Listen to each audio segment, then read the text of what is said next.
ఆయన పోయిండు చూసిండు. ఆయన పోయినాక పెద్ద మనిషి పోయి చూసినాక నేను పోయినా.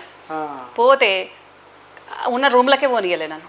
పోనీ పాడైపోను గారు ఇంత పొడుగు అంత పొడుగు మా అన్న బిడ్డ వచ్చి షెడ్ పొడు అంటే ఈయన ఆయన కేసీరామయ్య వద్దనడా లేకపోతే పక్క పంటి ఉన్నోళ్ళు మీ నేను వచ్చింది కేటీరాములు మీ బావ హరీష్ మరిది ఆలోద్దనరా వాళ్ళే మొద్దలేదు. నేను పోయే వరకు ఏదో 9వ ఫ్లోర్లో ఉన్నాడంటే 9వ ఫ్లోర్లకు పోయే వరకు ఆడ సెక్యూరిటీ వాళ్ళు ఉండి పైకి తీసుకోపోతే ఇంకా పైన ఉన్నాడేమో అని నేను అనుకున్నాను. నాకేం తెలుస్తుంది. పైకి పోయే వరకు ఆడ హరీష్ ఉన్నాడు, కేటీఆర్ ఉన్నాడు.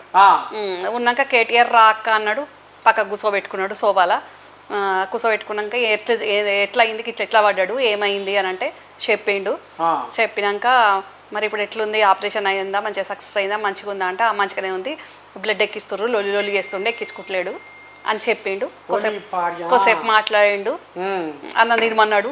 నేను పోయే వరకు అంతా అన్నం తింటుర్రు. అన్నం తిను అంటే నేను తినొచ్చిన అని చెప్పినాక కిందికి ఒక మనిషిని ఇచ్చి పంపిండు. నాన్న దగ్గరకు పో అని కిందికి పోయినా. కిందికి పోయే వరకు సీదా ఓ రూమ్లోకి తీసుకుపోయారు. అలానే ఉన్నాడేమో అని నేను అనుకున్నా. పోయే వరకు ఏంది కవితమ్మ వాళ్ళ అమ్మ, మా చిన్న మీనత్త, మా ఇంకో మీనత్త బిడ్డ కూర్చున్నారు అన్న తింటారు.